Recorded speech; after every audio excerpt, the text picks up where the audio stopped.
As a family, the biggest thing that most families like to do is ride a bike, and as a group. What I did was, with my son, was I used to pull him around in what's called a burley. You know, I removed pedals, the crank, the chain off of a standard bike. And in doing so, it gave him the ability to ride a bike.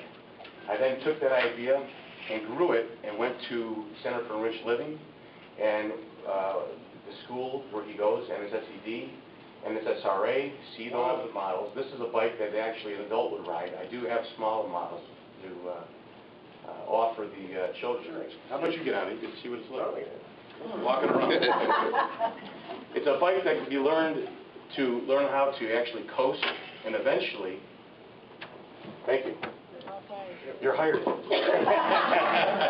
lightweight or you're just? It's a very light. This particular bike is to teach children the independence of learning how to ride a bike. The opportunity for adults and children to really learn how to ride a bike, gain that independence, gain the balance, and eventually learn how to really ride a bike. And if they can't, this is a peer mentoring application. The size of these bikes go from little ones, juniors from, let's say, 4 or 5 years old, up to, I have people from the ages of 6 to 7 years old that never rode a bike before, that now ride a bike now. I'm not here to pitch my company to the board of directors, and again, I didn't even start out by saying, thank you for letting me be here, because I skipped that as I skipped the line, but thank you both for letting me be here, and the board of directors for me being here today to explain what this is. I really think from a father's point of view, or from any parent point of view, in an IEP, when they ask you, what would you like to see your child do? And I remember hearing this. I would say, I'd like to see him brush his teeth on his own, put a shirt on,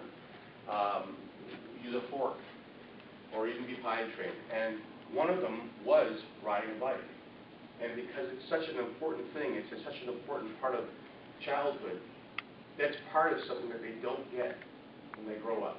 And he went off, but thank you very much for allowing me to be here and being invited to be here today. A bit nervous, but again, thank you for letting me be here. There's a website there, it's called JoRide.com, and I have videos of this, by the way, of adults and children riding bicycles,